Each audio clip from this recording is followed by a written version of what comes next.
नमस्कार दोस्तों, स्वागत है आपका बिल्ड में। बिल्ड मतलब होता है कुछ बनाना, लेकिन खाने को बनाने को बिल्ड नहीं बोलते, उसको बोलते हैं कुकिंग। बिल्ड बड़ी बड़ी चीज़ों के लिए बोलते हैं, जैसे बिल्डिंग बनाना।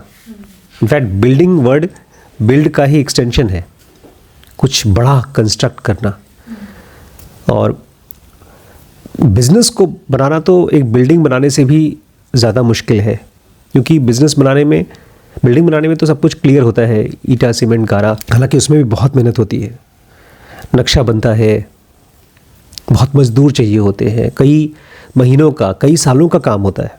बगल में जो बिल्डिंग है सिटाडेल, इसको 4 साल लग गए बनने में। 4 साल। ये जिस बिल्डिंग में हम लोग रहते हैं इसको लगे करीब 2 साल।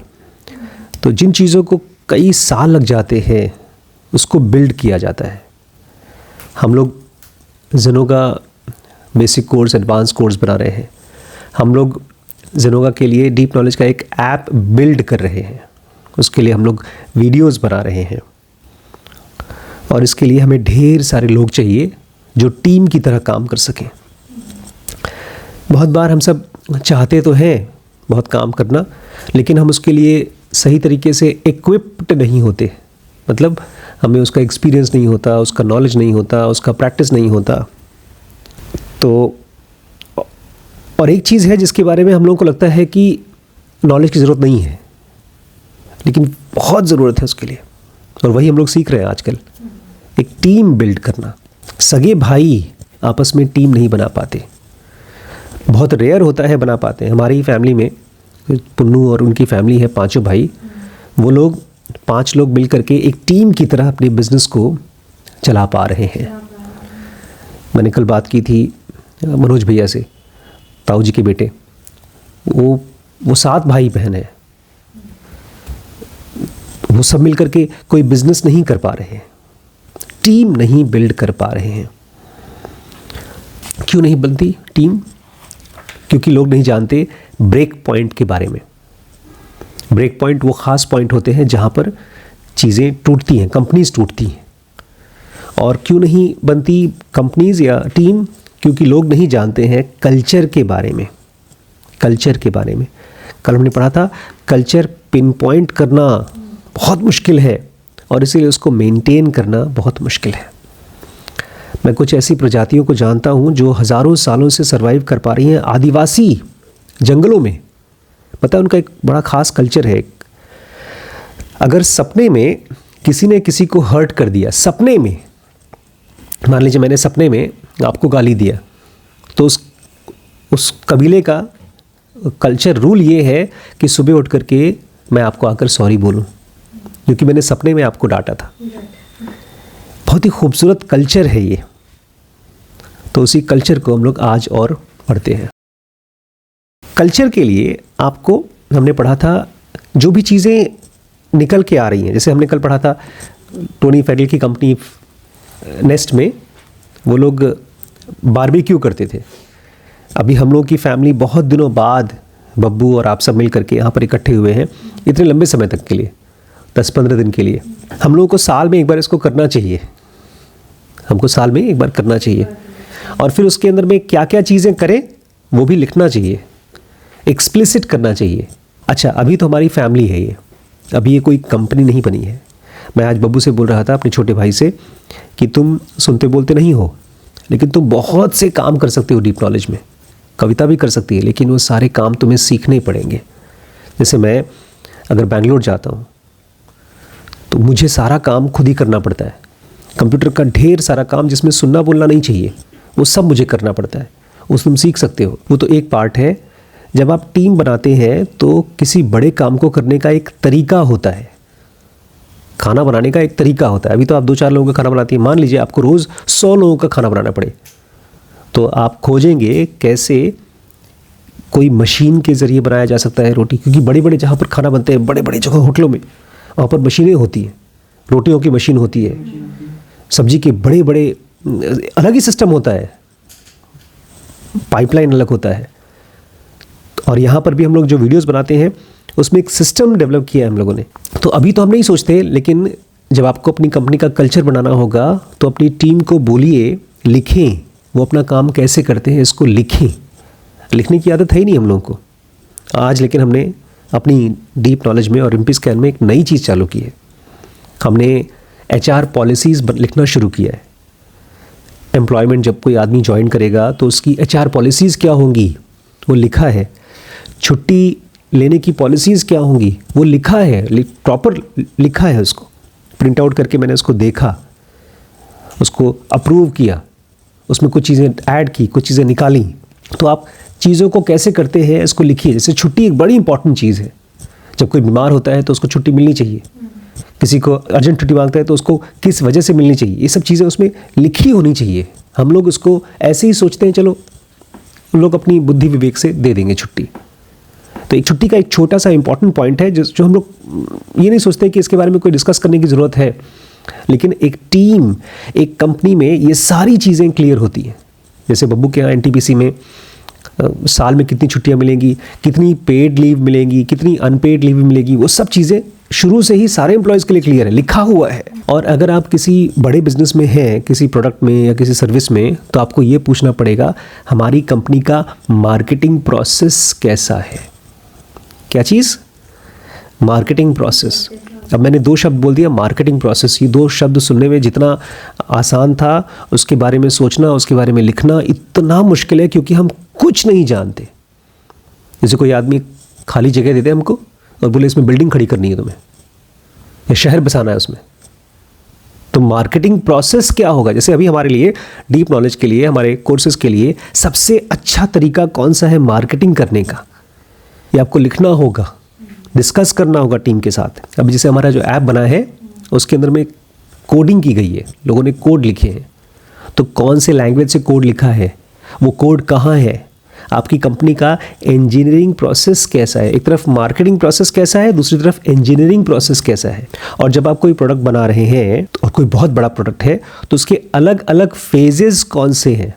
एक तो होता है लॉन्ग टर्म फेज कि 10 साल में या 20 साल में हम ये करेंगे, उसको छोटा करके 1 साल में हम कितना करेंगे, फिर छोटा करके 1 महीने में हमारा क्या टारगेट है और 1 दिन में हमारा क्या गोल है। अब ये सब चीज़ें वैसे बहुत इंपॉर्टेंट नहीं है, लेकिन एक कंपनी के लिए बहुत इंपॉर्टेंट है। बिकॉज एक कंपनी किसी गोल के बेसिस पर लोन उठाती है मार्केट से या इन्वेस्टमेंट करती है। NTPC ने बहुत बड़ा इन्वेस्टमेंट कर रखा है, हज़ारों एकड़ ज़मीन खरीदी है, उसके ऊपर बड़े बड़े प्लांट्स बनाए हैं। हम लोग ने भी इन्वेस्टमेंट किया है, अपने जो ऐप चल रहा है उसमें हमने पैसे खर्च किए हैं, प्लस हर साल का किराया जाता है, कंप्यूटर खरीदे हैं, स्टाफ ऊपर काम कर रहा है। तो आपको डिसाइड करना होगा डिस्कस करके कि आपके जो भी गोल है उसके अलग अलग फेजेस क्या हैं, 1 दिन का, 1 महीने का, 1 साल का, 10 साल का, ये पहले से ही डिस्कस करना होगा। टोनी कहते हैं जब भी कोई कंपनी बनती है तो लोग नौकरी छोड़ के जाते हैं और नए लोग नौकरी ज्वाइन भी करते हैं। लेकिन अगर आप जियोमेट्रिकली ग्रो कर रहे हो, जियोमेट्रिकली मतलब बहुत तेज़ी से ग्रो कर रहे हो और सब तरफ मार्केटिंग में भी लोग ज्वाइन कर रहे हैं, प्रोडक्ट में भी लोग ज्वाइन कर रहे हैं, हर जगह पर ज्वाइन कर रहे हैं, तो आपको एक बहुत स्ट्रॉन्ग और स्टेबल कोर चाहिए सेंटर में। स्ट्रॉन्ग मतलब सब जानते हैं ताकतवर, स्टेबल क्या होता है, स्थिर। एक बड़ी कंपनी का सेंटर में आपको एक स्ट्रॉन्ग स्टेबल कोर चाहिए। HR नहीं, इंसान चाहिए। एक आदमी जब होगा उसके बाद ही वो HR बनेगा, मार्केटिंग बनेगा, प्रोडक्ट बनाएगा, जो कुछ भी काम करेगा वो तो रोल्स हैं, बाद में आएगा। लेकिन एक मजबूत, एक स्टेबल आदमी चाहिए जो खुद डिस्टर्ब नहीं होता। हम बात कर रहे हैं कोचेस की, हम दूसरों को कोच करेंगे, मेंटर करेंगे। आपके पास लोग आएंगे आपसे अपने सवाल के जवाब पूछने के लिए और आप खुद ही डिस्टर्ब्ड हैं, आप खूब उत्पाद मचा रहे हैं, चीख चिल्ला रहे हैं, तो कोई आपके ऊपर कैसे भरोसा कर पाएगा कि ये आदमी मेरे प्रॉब्लम्स का सोल्यूशन दे पाएगा? कैसे देगा? आप समझिए, एक कोई भी कंपनी अगर बड़ी कंपनी बनती है तो उसका एक सेंटर होता है, केंद्र होता है, और उसमें जो लोग काम करते हैं एकदम क्लियर और फोकस्ड होते हैं, इसीलिए वो लोग सुपर रिच हो जाते हैं। एक CEO है या कोर के जितने 4, 5, 10 लोग होते हैं, हज़ारों लोगों की कंपनी होती है, लेकिन सबसे अमीर तो वही 10, 15, 20 लोग होते हैं सेंटर के। क्यों? क्योंकि वो लोग स्ट्रॉन्ग स्टेबल लोग होते हैं। सबसे पहले तो आपको खुद स्टेबल होना पड़ेगा, तब जाकर के आप एक टीम बना पाओगे, 10, 15, 20 लोगों की स्ट्रॉन्ग टीम।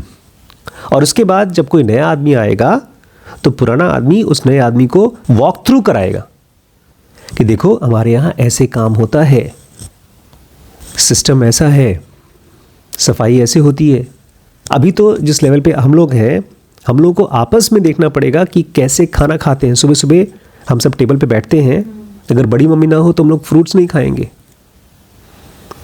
अगर बड़ी मम्मी ना हो तो हमारे कपड़े नहीं ठीक से रखे जाएंगे। वो इस घर की सेंटर है, कोर, स्टेबल, स्ट्रॉन्ग सेंटर। तो जब आप उस सेंटर का, कोर का, टीम का पार्ट बन जाएंगे, तब आप दूसरों को बताएंगे कि देखो हमारे यहाँ ऐसे काम होता है। जैसे अगर आप अक्षरधाम चले जाइए तो उनके जो पुराने साधु हैं नए साधुओं को बताते हैं कपड़ा ऐसे पहना जाता है, यहाँ पर ऐसे साधु कपड़ा पहनते हैं, ऐसे दिया जलाते हैं, ऐसे पूजा करते हैं, इतने बजे उठते हैं, इतने बजे सोते हैं। हर चीज़ प्री डिफाइंड होती है, हर चीज़ ट्रेनिंग का पार्ट होती है। लेकिन कौन ट्रेन करता है? जो लोग पहले से सेंटर में हैं, जिनके पास 2, 4, 10 साल का एक्सपीरियंस है, सीखा है। टोनी कहते हैं मैंने एप्पल में खाली काम नहीं किया, मैंने सैकड़ों कंपनियों में पैसा लगाया है और हमने देखा है जब ये ब्रेक पॉइंट्स आते हैं तो कंपनीज ख़त्म हो जाती हैं। ये ब्रेक पॉइंट जब आती है तो कंपनीज को क्रैक कर देती हैं। टोनी कहते हैं मैंने खुद भी इन कंपनीज को क्रैक होते हुए देखा है। मैं डॉक्टर आशीष शुक्ला आज तक किसी भी एक बड़ी कंपनी का हिस्सा क्यों नहीं बन पाया? क्योंकि मैं उसमें ब्रेक पॉइंट पर मैं कट गया, अलग हट गया। या जिन किसी भी इंसान को मैं जानता हूँ अपने घर में, हमारे पिताजी हैं, चाचा लोग हैं, ख़ानदान में जो भी हैं, वो सब के सब इन ब्रेक पॉइंट्स पे कहीं आए और उसके बाद टूट गए। टोनी कहते हैं जब मैं फिलिप्स में था तो मैंने एक टीम बनाने की कोशिश की। फिलिप्स में उस समय 3 लाख एम्प्लॉयज़ थे, 3 लाख, इतनी बड़ी कंपनी। और एप्पल में जब मैंने ज्वाइन किया तो उस समय बोलते हैं 3000 एम्प्लॉयज़ थे और 3000 को ग्रो होते होते 80,000 एम्प्लॉयज़ तक हमने पहुँचाया, 80,000 तक। और उसमें हमने ढेर सारे ब्रेक पॉइंट्स देखे। तो सबसे खास बात हमने देखी कि ब्रेक पॉइंट्स मतलब जिस समय आपकी कंपनी टूटेगी वो आपको तब पकड़ती है जब आप ऑफ गार्ड होते हैं। ऑफ गार्ड मतलब जब आप सतर्क नहीं हैं, आप आराम से सुबह सुबह उठे हैं, बड़े खुश हैं और आपके पैर पे किसी ने चप्पल रख दिया, या आप केक खाने जा रहे हैं और आपको पता ही नहीं चला कि किसी का कमेंट आपको डिस्टर्ब करेगा। Of guard. क्लास में बैठे हैं या कहीं सीरियस कन्वर्सेशन चल रहा है, वहाँ पर हम ऑन गार्ड होते हैं। गार्ड मतलब हमारे पास सिक्योरिटी गार्ड होता है, हमारे माइंड में एक गार्ड होता है। लेकिन बहुत बार हम कैजुअल होते हैं। जैसे हमारे यहाँ कुछ दिन पहले एक बच्ची ने एक सीनियर मेंबर की खूब बुराई की। अब वो सीनियर मेंबर बेचारा घबरा गया, लेकिन उस घबराहट से उससे मैंने इंटरव्यू किया, उस लड़की से इंटरव्यू किया, मुझे पता चला कि कहाँ पर किसकी मिस्टेक लग रही है। तो जब भी आप पहले से तैयारी नहीं करेंगे, इन ब्रेक पॉइंट्स के बारे में आपको पहले से नहीं पता है, तो आप उन ब्रेक पॉइंट्स को मैनेज नहीं कर पाएंगे, आप ख़त्म हो जाएंगे। ब्रेक पॉइंट्स क्या है? ब्रेक पॉइंट्स एग्जैक्टली करते क्या है? इसमें हम नया स्ट्रक्चर बनाते हैं। आपके पास एक बॉस, नीचे 15 लोग, अब आपके पास 50 एम्प्लॉयज़ आ गए। अब आपको चाहिए 4 बॉस। 4 बॉस एक बॉस को रिपोर्ट करेंगे और बाकी 50 लोग ये 4 को रिपोर्ट करेंगे। ये एक ऐसा काम है जो बहुत इंपॉर्टेंट लगता नहीं है, बाद में कर लेंगे, बाद में कर लेंगे, बाद में कर लेंगे। लेकिन आप अचानक से एक दिन कोई ब्रेक पॉइंट आ जाएगा, 2-4 लोग इतने नाराज़ हो जाएंगे, नौकरी छोड़ के चले जाएंगे। वो सबसे इंपॉर्टेंट लोग थे। लोगों के दिमाग में नहीं आता है कि हमको अपनी कंपनी को रीस्ट्रक्चर करना है। मतलब जैसे ही 10, 12, 15, 20, 25 लोग आ गए, हमको मैनेजर चाहिए। मैनेजर का रोल कभी भी किसी को भी इंपॉर्टेंट नहीं लगता। जितने भी लोअर स्टाफ होते हैं सब बोलते हैं सर करते क्या है, दिन भर बैठे रहते हैं, फ़ोन ही पे तो बात करते हैं।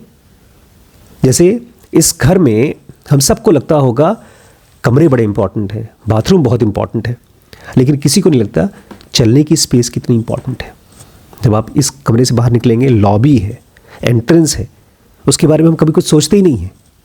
ऐसे ही जो मैनेजर्स होते हैं उनको ढेर सारे लोग रिपोर्ट करते हैं, तो और उनके बारे में कोई सोचता नहीं कि इनको कैसे ट्रेन किया जाएगा, उनको क्या सिखाया जाएगा। अगर मैं खुद मैनेजर बनती हूँ या बनता हूँ, आप सोचती हैं कि मुझे एयर होस्टेस बनना है, आप सोचते हैं मुझे CEO बनना है, या आप सोचती हैं मुझे अमीर बनना है, तो उस अमीर लोग काम क्या करेंगे, मैनेजर काम क्या करता है, ये कोई नहीं सोचता है।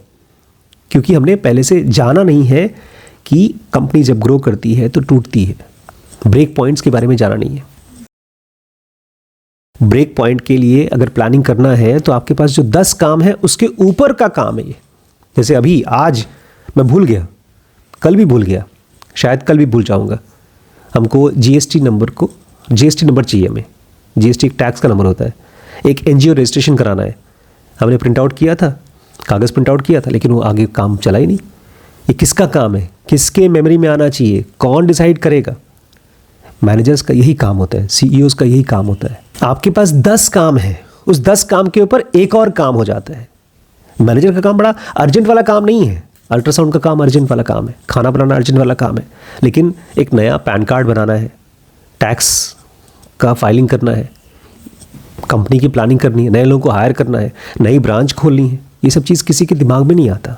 और ये जो काम है, जो मैनेजर का काम होता है, डायरेक्टर्स का काम होता है, ये वर्स्ट काइंड ऑफ प्लानिंग है, सबसे बेकार काम होता है, कोई क्रिएटिव सेटिस्फैक्शन नहीं है, ये मेसी होता है। अभी हम लोग, हमारे जितने भी टीम मेंबर हैं जिनका हमारे एनजीओ में नाम जाएगा, ट्रस्ट में नाम जाएगा, सबकी फ़ोटो, आईडी कार्ड, आधार कार्ड इकट्ठा करके हम लोग लिस्ट बनाई थी उस दिन, इसको इकट्ठा करके देना है। ये काम बड़ा मेसी काम है। मेसी मतलब साफ साफ नहीं है, झंझट वाला काम है, मुश्किल काम है। आप गए सारे के सारे पेपर्स रेडी करके सीए के पास, सी बोलते हैं सर ये वाला पेपर रेडी था ही नहीं, इसमें तो ये वाला तो प्रॉब्लम है, इसको दोबारा बनवाइए। जैसे आप लोगों के कॉलेज के लिए कितने पेपर बनाए गए हैं, कहीं जुगाड़ करके किसी तहसील वाले को बात की, पासपोर्ट के लिए भी तो 3 चक्कर काट ले लिया उसी में हमने। ये मेसी है, डिफ़िकल्ट है और इनफाइनाइटली एनॉइंग है। एनॉइंग मतलब जैसे इनको इनकी बात एनॉइंग लगती है, ये बड़ा ड्रामेटिक तरीके से बोलते नहीं, जैसे वुड पेकर दिमाग में चुभाता है, चुभाने वाला नहीं था, ये एनॉय कर रही है। और है भी आपके पास यही है, और तो कोई है भी नहीं, आपके पास भी यही है। जैसे उंगलियां होती हैं, शक्ल होती है, नाक होती है, कान होते हैं, बाल होते हैं, उसी बाल को तो आप अपना हेयर स्टाइल बना के रखती हैं। तो जो ये आपके मैनेजर के काम है, ये एनॉइंग काम है। कल सुबह बड़ी मम्मी इनको बता रही थी, गौरी को हमने कहा तुम अल्ट्रासाउंड सीख लो, बोलती हम नहीं सीखेंगे, हमारे सब्जेक्ट में साइंस तो था नहीं, हम क्यों सीखें। लेकिन इसलिए नहीं सीखेंगे क्योंकि आप इस बिज़नेस के फ़ायदे तो चाहते हैं, हम सब हर किस बिज़नेस के फ़ायदे चाहते हैं, लेकिन उस बिज़नेस को रन करना हमें नहीं सीखना है। अगर कोई भी आदमी सचमुच में सक्सेसफुल बनना चाहता है तो किसी भी काम को इसलिए नहीं करेगा क्योंकि वो काम अच्छा है ख़राब है, वो इस काम को इसलिए करेगा कि नेक्स्ट स्टेज क्या है। जैसे हम लोग इस समय अल्ट्रासाउंड करते हैं, 10 साल तक अल्ट्रासाउंड किया, उसके बाद हमने अल्ट्रासाउंड अपना सेंटर खोला, अब हम लोग अपनी कंपनी बनाने की कोशिश कर रहे हैं, तो ये नेक्स्ट स्टेज पे जा रहे हैं। आप लोग तो अभी तक फर्स्ट स्टेज के बारे में नहीं सोच रहे हैं। ये जो काम है एक टीम के साथ काम करना, टीम के साथ है। आप अकेले हैं, 2 भाई बहन हैं, आराम से टाइम पास हो रहा है, अकेले रूम में बैठे हैं, इंस्टाग्राम करना है, वो भी इजी है। लेकिन जब लोगों के साथ काम करना है, टीम के साथ काम करना है, तो क्या होता है, मेसी होता है, डिफ़िकल्ट होता है और इनफाइनाइटली एनॉइंग होता है। तो टोनी कहते हैं, और जो मुश्किल काम होते हैं, एनॉइंग काम होते हैं, उसके लिए सबसे अच्छा तरीका हम लोगों को लगता है कल कर लेंगे, कल कर लेंगे ना, अभी करने की क्या ज़रूरत है, आखिर वही फार्म तो जमा करना है, एनजीओ बनवाना है, टैक्स के पेपर फाइल करने हैं, कल कर लेंगे, अभी क्यों करना। और एक बहुत पुरानी कहावत है, अरे कोई चीज़ अभी टूटी नहीं है तो उसको ठीक क्यों करने की कोशिश कर रहे हो, जब टूटेगी तब ठीक करना। यहाँ पर टीम के साथ ये लागू नहीं होता, सामान के साथ लागू होता है। आप किसी सामान को यूज़ कर रहे हैं, आप उसको तब तक ठीक नहीं कराएंगे जब तक वो टूटा नहीं है, लेकिन आपकी टीम टूटने से पहले ही उसको ठीक करना पड़ेगा। टोनी फिडल कह रहे हैं, अगर आपने ब्रेक पॉइंट्स के लिए पहले से तैयारी नहीं की, जैसे अब तो खैर मार्केट खुल गया है, आप आराम से जाकर के सामान ला सकते हैं, पुराने ज़माने में ऐसा नहीं होता था, रजाई गद्दे पहले सिलवाने पड़ते थे। यहाँ पर आपकी कंपनी है, उस कंपनी के लिए अगर आपने पहले से ब्रेक पॉइंट के लिए तैयारी नहीं की, क्या क्या तैयारी करना है, वॉर्न द टीम, आपको अपनी टीम को पहले से बताना है अब कंपनी ग्रो कर रही है तो मुश्किलें आएंगी। अगर आपने अपनी कंपनी को सोच समझ कर रीस्ट्रक्चर नहीं किया, क्या नहीं किया, जैसे अभी हमारी कंपनी में एक गौरी है और एक वैभव है एग्जाम्पल के तौर पर, अब 2 लोग और नए आ गए, शीश और देव, इन चारों में बॉस कौन है, लेकिन सबसे बड़ी तो गौरी है। गौरी उम्र में ज़्यादा है, सोच रहे वैभव अपने आप को कि मैं बॉस हूँ, बॉस का पावर दिया जाए तो किसको दूं मैं, श्रीश, गौरी, वैभव और देव, किसको दें। इसका मतलब सबके सब चारों मुझे रिपोर्ट करेंगे। अगर कोई लायक है आप सब में, चारों में सबसे स्टेबल कौन है, सबसे स्टेबल तो श्रीश है। गौरी स्टेबल, गौरी के दिमाग में तो हमेशा केले के छिलके पर पैर गिर जाता है। श्रीश, लेकिन श्रीश को तो हम लोग बॉस मान ही नहीं सकते क्योंकि वो छोटा है।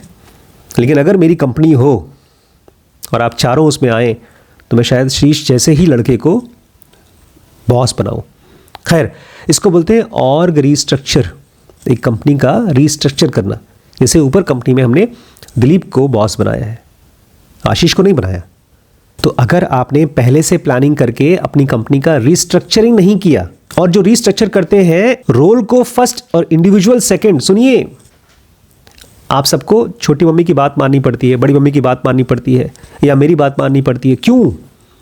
क्योंकि हमारा रोल आपसे ऊपर है, हम पेरेंट्स हैं, सोसाइटी ने हमको रोल दिया है। ऐसे ही कंपनीज में कोई आदमी बोलते हैं इसको ये डायरेक्टर है और तुम मैनेजर हो, तो वो रोल है। भले डायरेक्टर आपके हिसाब से बेवकूफ़ है, लेकिन फिर भी आपको उसकी बात माननी पड़ेगी। ये स्ट्रक्चरिंग होती है किसी कंपनी की। तो ये आपको स्ट्रक्चर बनाना पड़ता है। स्ट्रक्चर होगा रोल के पहले, ना कि इंडिविजुअल के। और अगर आपने अपनी कंपनी में नए नए मैनेजर्स नहीं ऐड किए सही समय पर, और आपकी मीटिंग्स चल रही हैं, उनको आपने टाइम पर रीअसेस नहीं किया, रीचेक नहीं किया, रीइवैल्यूएट नहीं किया, आपने अपनी कंपनी के लिए नए नए कम्युनिकेशन टूल्स नहीं बनाए, आपने अपनी कंपनी के लोगों को ट्रेन नहीं किया, उनको कोच नहीं दिए, और अपनी कंपनी के कल्चर को बचाने के लिए पहले से काम नहीं किया, तो इसके कॉन्सिक्वेंसेस जाहिर हैं। फिर क्या होगा? एकदम साफ साफ जाहिर है। कुछ समझ में आ रहा है मैं क्या बोल रहा हूँ? कोई भी चीज़ अपने आप नहीं होती, और ख़ास तौर से बिजनेस ग्रोथ तो अपने आप कभी होती ही नहीं। हर छोटी छोटी चीज़ को आपको सोच सोच के करना होता है, लेकिन सोचने के पहले समझना होगा। हम लोग बात कर रहे हैं कल्चर बिल्डिंग की, हम लोग बात कर रहे हैं एक एप्पल कंपनी बनाने की। सोचना चाहते हैं कि अच्छा एक काम कर सकते हैं क्या हम? जैसे आप लोगों ने अपने लिए फेयर बुक खरीदी है, नहीं छोड़ी, जाने दीजिए। आप लोग बोलेंगे एक्स्ट्रा काम है, स्कूल का भी होमवर्क है, सर बड़े पापा की भी पढ़ाई करनी है, छोड़िए, जाने दीजिए। एक नोटबुक बनाइए, उसमें आपने क्या सीखा, कल्चर के बारे में क्या सीखा, ब्रेक पॉइंट्स के बारे में क्या सीखा। बिकॉज यही चीज़ जो आप सीख रहे हैं, यही सिखाना एक मैनेजर का काम है। जो भी चीज़ें आप खुद सीख रहे हैं, यही आपको अपनी टीम में दूसरों को सिखाना है। तो जब आप नोट्स बनाएंगे तो शायद आप याद रख पाए, नहीं तो हमारी कंपनी का कॉन्सिक्वेंस क्या होगा बहुत क्लियर है, धीरे धीरे ख़त्म हो जाएगा। जैसे हर चीज़ ख़त्म हो जाती है दुनिया में, हर चीज़ आती है, रहती है, फिर ख़त्म हो जाती है। हमारे पास भी एक सपने का कंपनी है, बड़ी सी सपने की कंपनी, लाखों एम्प्लॉय काम करेंगे, तो सपना सच होने से पहले ही चूर चूर हो जाएगा। शायद एक नोटबुक बनाने से वो सपना सच हो जाए। तो अगर कल्चर के बारे में बहुत सीरियसली सोच रहे हैं, तो अपने लिए कल्चर का नोटबुक बनाइए। इससे पहले कि आप किसी और की फिल्में देखें, कहीं मौज मस्ती करने जाएं, try to build your own company and culture. कल और बात करते हैं। नमस्कार।